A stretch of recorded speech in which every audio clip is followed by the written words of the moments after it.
to make it. It comes with by the grace of God, and it helps you to realize that you can't do it without. It helped me to be a mature person. Exactly. So at what stage did you realize that you had a very good talent in football that could be developed? Okay, when I was young, like 7 years, I was playing street football. For me, I knew that I had a talent, but when I... It's about the big moments at final. Were there some particular incident, or were there some particular matches that easily come to mind even when you look back today? Yes, I was playing the under 14 in Feyenoord when our senior side was playing against the national under 20 team. So they called me to be on the bench with them, so I was there. And then we were playing and they scored us 1-0. In the second half, the Kuchade changed someone I was in. When I came in, I equalized the goal. It was a fantastic moment for me. Where did this happen? At final? Yeah, at final. Yeah. It happened there. Yeah. And you were playing against the Black Stars, you mean? No, the Black Stars, the under 20 team. The under 20 team. Yeah. At that time. Now, for those who don't know you, he's a man of. He's an aggressive person, on the pitch.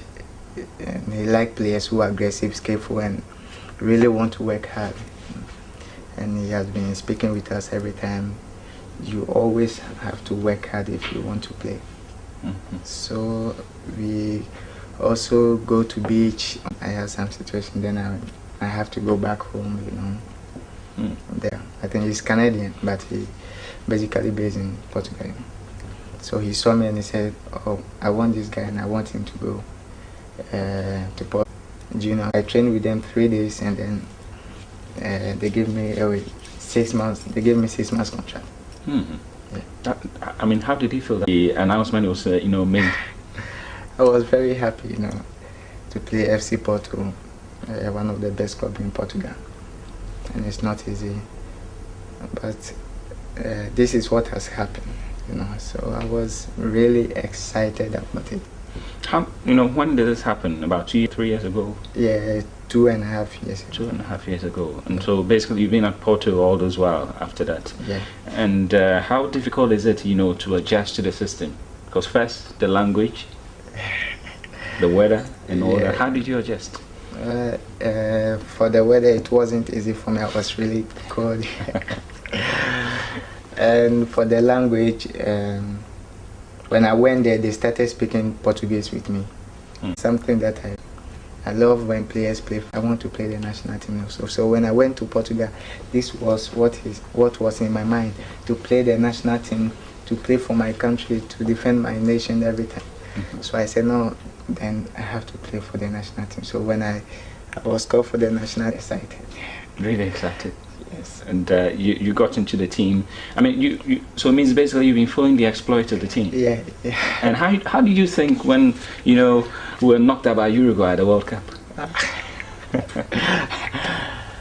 Okay, I will congratulate the players who went to the World Cup that year. They played, they really did well, and they made me proud. And people were looking at Ghanaian players as they have good qualities. So I was happy, even we were out, but with their performance, I would say I give thanks to them. For all my fans, I would say, for supporting me in everything that I was doing. So. When I asked you to say a few words, you went the Christian way. I'm a Christian. How big a role is Christianity or your religion in the things you do? For me, in my life, I would say the greatest thing that I really want to do, is go to play football. But I am really a religious person, and without God is my life. God is my life. God is my everything. With the level that I am now, I will give big thanks to God. So I always try to do what God says, even though The Bible says, and we know that God causes all things to work together for good to those who love Him and to those who are called according to His purpose. So if you follow God, then I believe everything will be okay. Exactly. God is everything. And I look forward to the day you score your first goal for the Black Stars. Nkrumah Michael Jr., Nana Kwekwedia, and the rest of the people who made the show a success. We say bye for now. Do watch out for Christian Atsu.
It's led by the man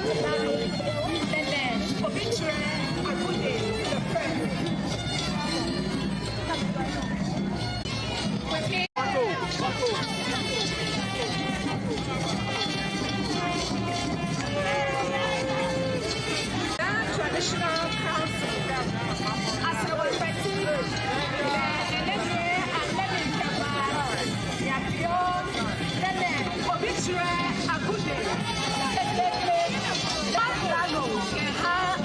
Traditional Council,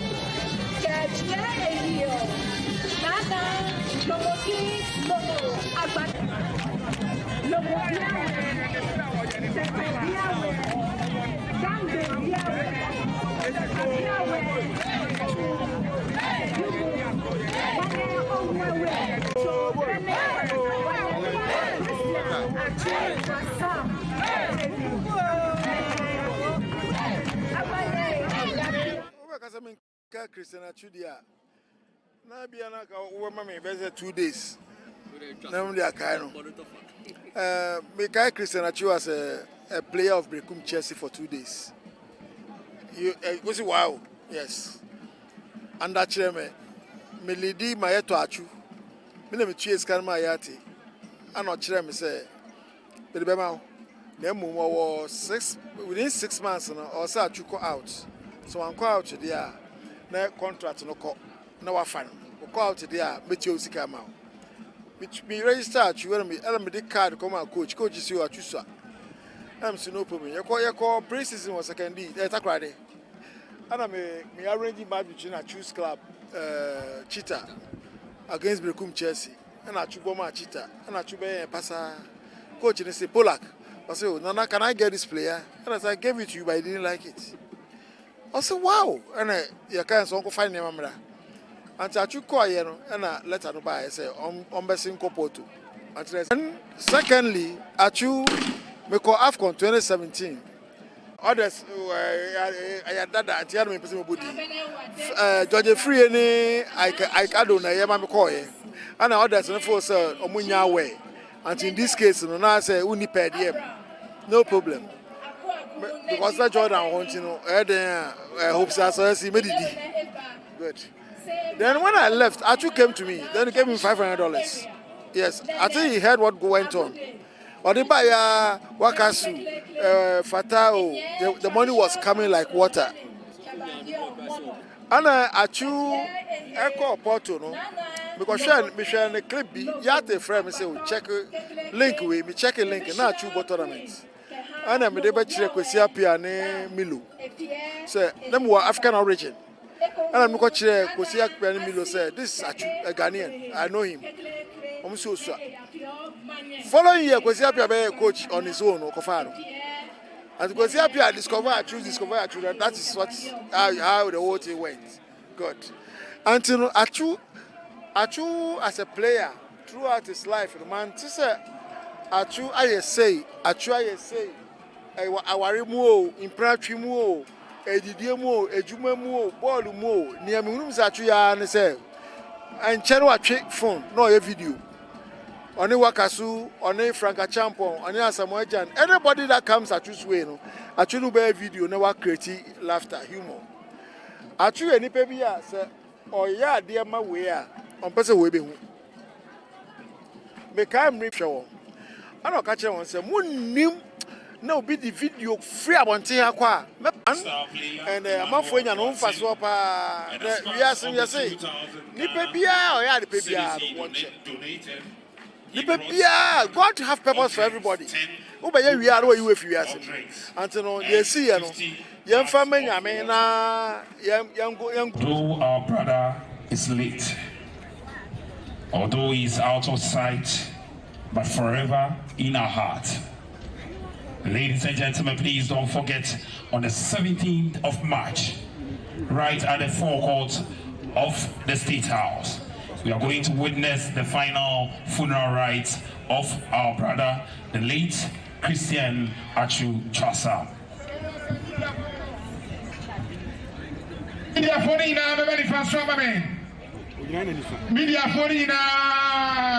Obani Fasumame, Media Fono, yes, Namoa.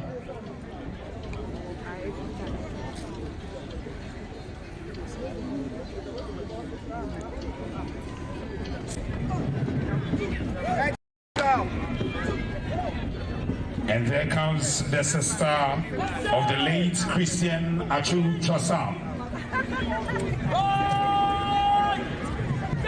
to inspect the cadets.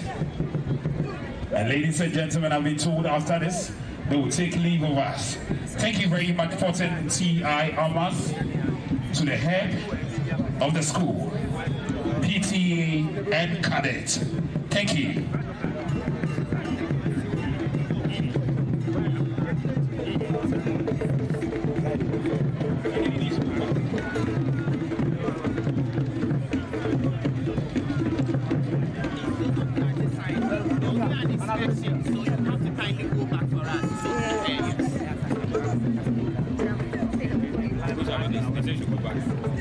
I don't know the person. This one's for who wants this one? They will be an inspection, they will pass the side, so we beg you kindly go back for us.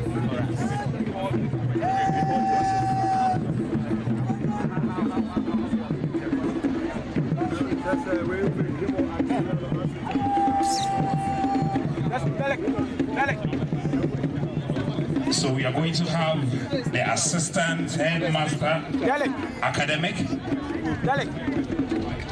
together with the beautiful sister of the late Christian Atsu Chasa do the inspection of the cadets. And ladies and gentlemen, after this, if you don't see them again, we say goodbye to the cadets and the whole team ported T.I. Amas. Yes, Ramosa, Ahayabi.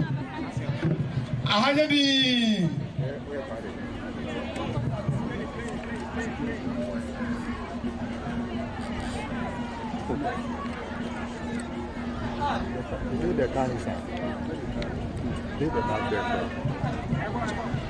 And there the cadet commander invites the beautiful sister of the late Christian Atsu Chasam to inspect the cadet, ably assisted by assistant headmaster academic.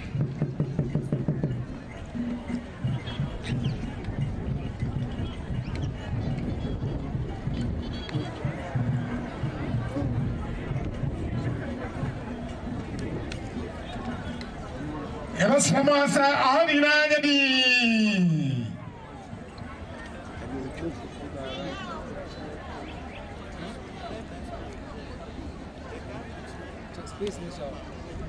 The sky is the limit.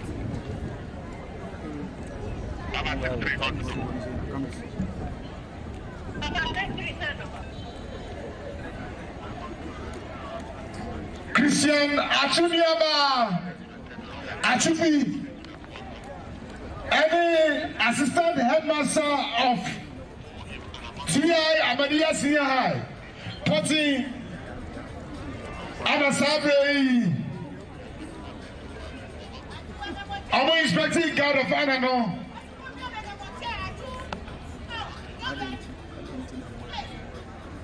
Oh, and although our brother is late, although he's out of sight, but forever in our heart.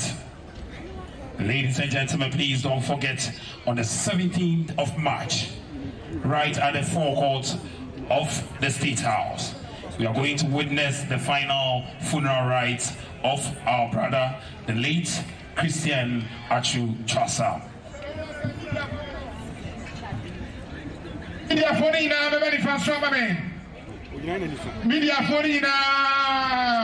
Mobile Fasumame, Media Fona, yes, Ramoa.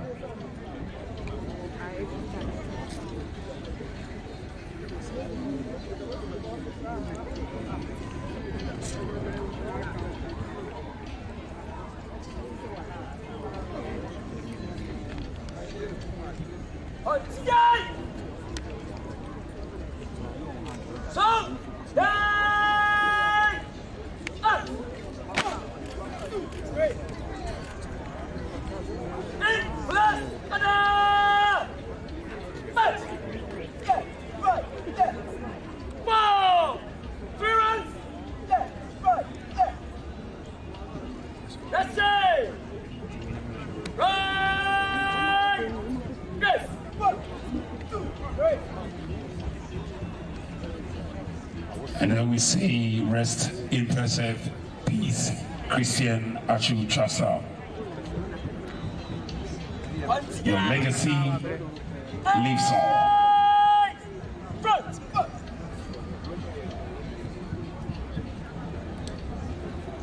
And please don't forget, 17th of March, right at the forecourt of the State House, going to witness the final funeral rites of our late brother, Christian Atsu Chasa.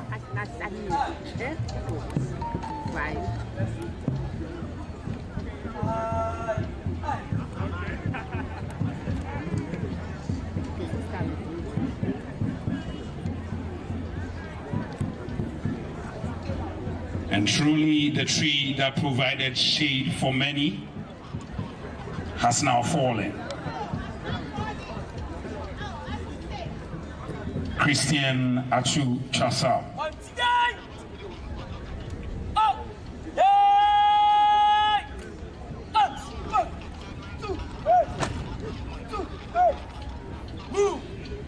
And I could see some members of the family tearing up, some others consoling themselves. Surely it shall be well.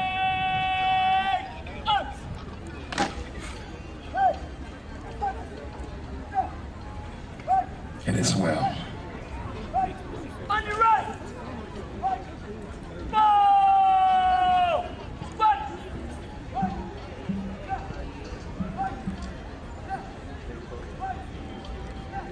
Some team players quiet.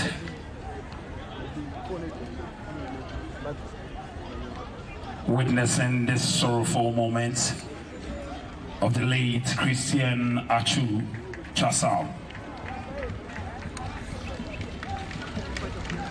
And ladies and gentlemen, a round of applause for the cadets.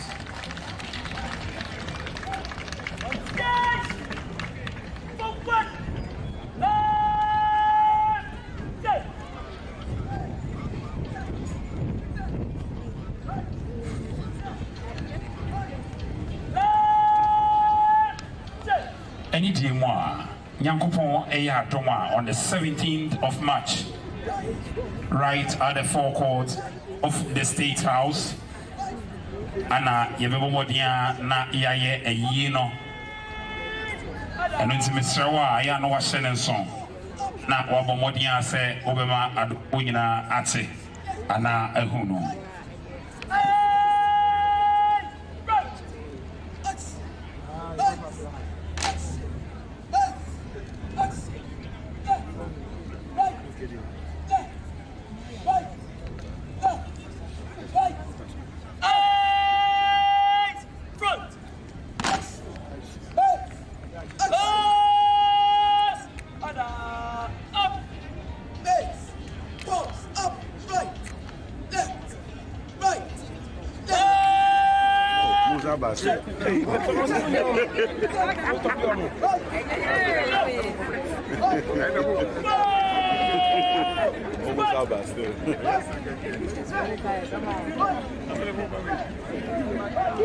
And we'll plead with the media to please move back.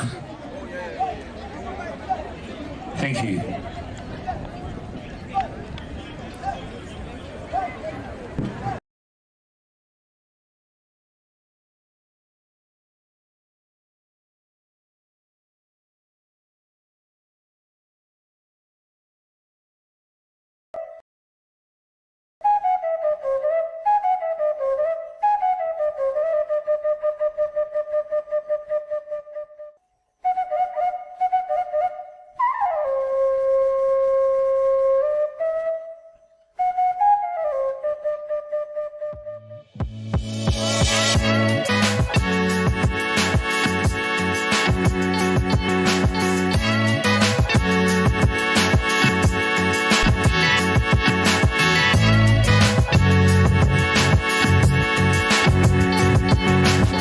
Major hopefuls for the national team. We're talking about a 20-year-old player who's just been invited for his first cap with the Black Stars. Now he has a cultured left foot, and it came to the national, scene when we heard about a young footballer who's just gradually climbing the ladder at FC Porto in the Portuguese league. And Kwesi Appiah certainly saw some prospect in him when he invited him into his first national team squad for the upcoming World Cup qualifiers. He goes by the name Christian Atsu.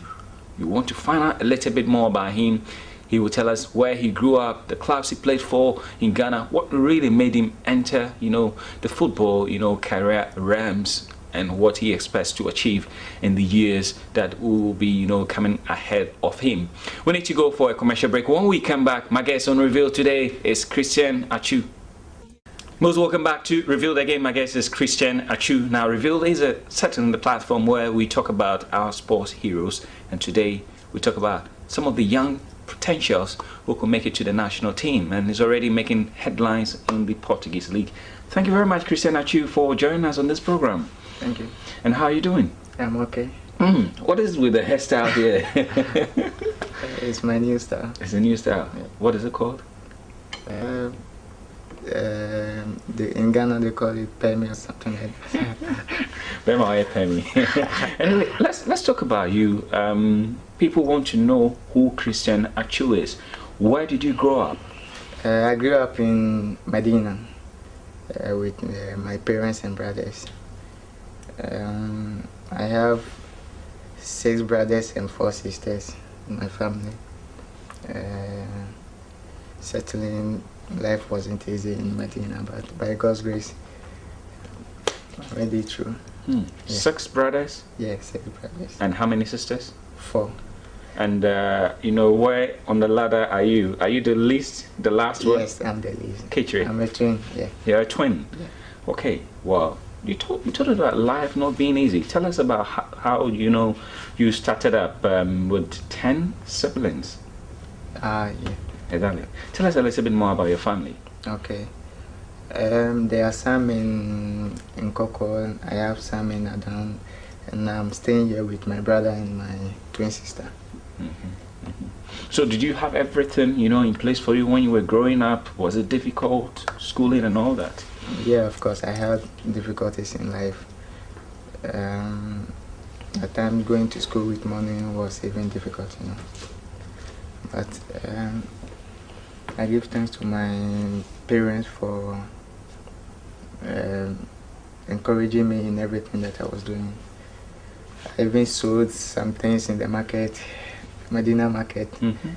Yeah, so I was saying it wasn't easy. It wasn't easy. Yeah. But did that upbringing help you, mature as a human being, as a person? Yes, really. It helped me mature as a person, to know more about life, and it's very good if you really suffered and then you are trying to make it.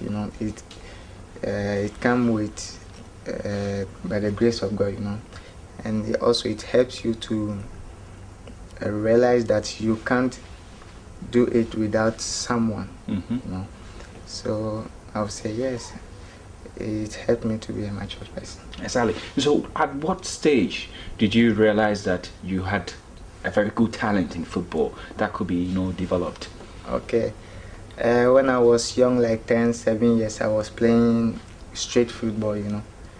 For me, I knew that I had a talent, but I would say, to be honest, I never thought I would reach this level, but I was hoping that by God's grace things will be okay. I was playing for Peace FC in Atachimota, Atachimota. Yeah, and Feyenoord saw me in regionals and they said, we want this guy. From there, then I realized that, okay, my talent is something else. Then I have to work hard, because if Feyenoord Academy wants me, that means it's not easy to play Feyenoord. So was it easy, for your parents to allow you to go join Feyenoord, which, specializes in purely football issues? Okay, my mom wanted me to go to school. Continue school. Yes, but I love football so much, so I wanted to combine school with football. And Feyenoord has that thing, to go to school and then to play football also. But most importantly was my talent, because I knew that by God's grace I can achieve something from it when I was in Feyenoord. So through hard work, and then let's talk about the role your parents played. You just talked about your mom, who wanted you to combine education and football at the same time. What about your dad? What sort of help did you get from them? Okay, my dad wanted me to play football. He wasn't much caring about the school or something. He was just pushing me to play football and then encouraging me that you have talent, you can do it, all kind of things. At times my coaches will come to my house and speak with my mom to help me to play football, because my coaches were thinking that I have a good talent. But my mom was quite difficult. So but for my dad, he was really encouraging me. Now let's talk about Feyenoord. So you went to Feyenoord. Yeah. How was the environment like for you? Were your expectations met when you got there? Yes, I would say yes, because I heard that Feyenoord was a big club, with good facilities that can help young players to develop their talent. So when I went there, yes, I was what I was expecting. I had it there, like food, accommodation, and then good coaches to direct you in football. So Feyenoord, I was really happy at Feyenoord. Who are some of your teammates at Feyenoord? Feyenoord, I played with Ernest Asante. But Soja was my senior. Dominic Edia, you mean? Dominic Edia was my senior player, and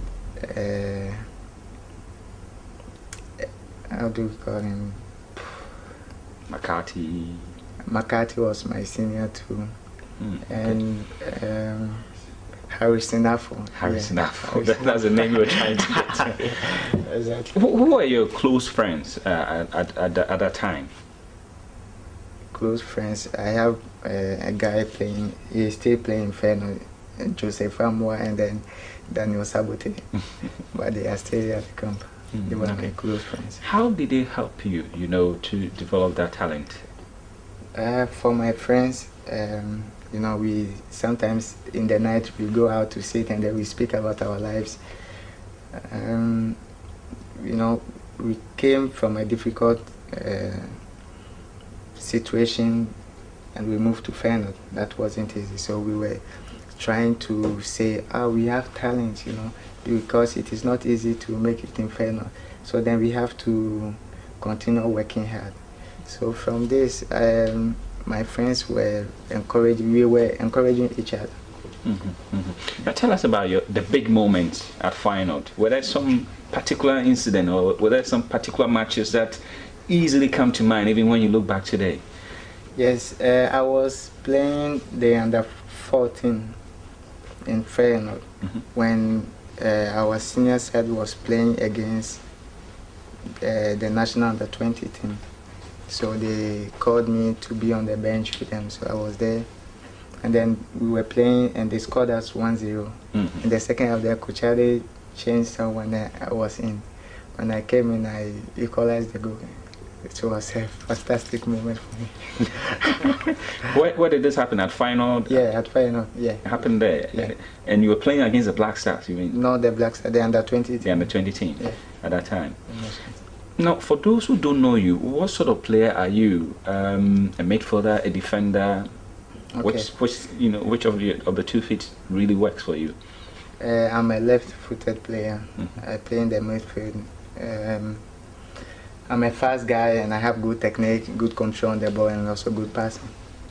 And so, can you tell us more stories about Feyenoord? I'm just so much interested in that one. So, in this particular one, you scored a goal after you had been introduced. What more stories do you have? Okay, we went to play against ASEC too. Then we played 1-1. I also scored a penalty. It was a good moment. And to speak about Feyenoord, I would say they really polished my talent. It was there that I learned to give a good pass, when to give pass, when to tackle, when to dribble, and when to pass. So from Feyenoord, I would say they really helped me. Exactly. One man who's been associated with Feyenoord particularly is this Coach Samade. So many players have gone through his hands. What experience did you have with him? Okay, he's a man of he's an aggressive person, on the pitch, and he likes players who are aggressive, skillful, and really want to work hard. And he has been speaking with us every time. You always have to work hard if you want to play. So we also go to beach on Sundays. He always speak with us and then watch our games every day, and then correct us if we make any mistake after the game. So it was really a great moment, I'll say. Exactly. On that great note, we need to go for a commercial break. When we come back, we talk a little bit more about what happened after Feyenoord and move into FC Porto, where he currently is. We'll be right back after this break. Bobby Valentino.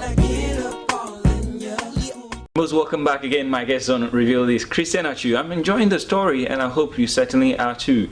So post-final, what happened? Why did you leave final? I left Feyenoord because there was a situation where my mom wanted me to really go to school, you know. And I had that problem with Feyenoord because they spoke with Feyenoord that they want me to really go to school. And Feyenoord also were thinking that no, the guy has a talent and he can make it to Feyenoord. But then I had some situation, then I have to go back home, you know. Then Cheetah bought me where I can go to school. You're talking about Cheetah, it's another football club. Yeah, Cheetah. At Feyenoord, I mean, do you have the facilities up to, let's say, classes? No, GSS3. It's GSS3. Yeah. Right on to GSS3. So it means you completed GSS3 at Feyenoord. And you wanted to go to secondary school? I was in secondary school. First level, yeah. Oh, exactly. But your parents wanted you home? Yeah. Wow, that's a little bit strange. But anyway, so you moved back home, and Cheetah FC also saw your talent and they bought you. How was the experience, the different experiences like? You having to go to Feyenoord to develop talent, and now a football club, for that matter, wanted you. Okay, yeah. You know, at Cheetah, you know, the facilities were quite difficult, you know, with balls and with better coaches, you know, and with sometimes food. But you know, this is something that I have to go through. So I take it as a life. This is what I have to go through, and I have to work hard towards it because I'm in Cheetah now. I'm not in Feyenoord. I don't have to look back. I have to move forward. Exactly. So moving forward, what was that big point for you where you had a chance to move abroad? Can you take us through it? Yeah, I was playing at Kaswa with Cheetah, you know, and Cheetah has an agent from Portugal. I think he's Canadian, but he basically based in Portugal. You know. So he saw me and he said, "Oh, I want this guy and I want him to go to Porto." So from there, then I went to Porto, junior side. Then I trained with them 3 days, and then they gave me 6 months. They gave me 6 months contract. Yeah. I mean, how did you feel that time when the announcement was, made? I was very happy, you know, to play FC Porto, one of the best clubs in Portugal, and it's not easy. But this is what has happened, you know. So I was really excited about it.